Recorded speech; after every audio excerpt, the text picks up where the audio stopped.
The Hague, the Binnenhof complex, the historic headquarters of Dutch democracy.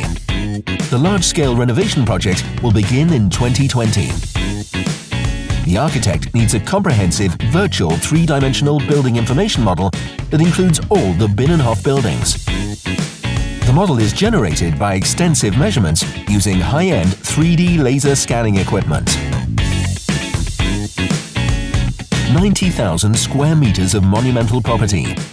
5 months of full-time scanning activity by 3 staff members, which yielded 9,000 scans and 20 terabytes of point cloud data. 800-year-old building sections, subsidence issues, arched ceilings, a modeling technique that has never been used before.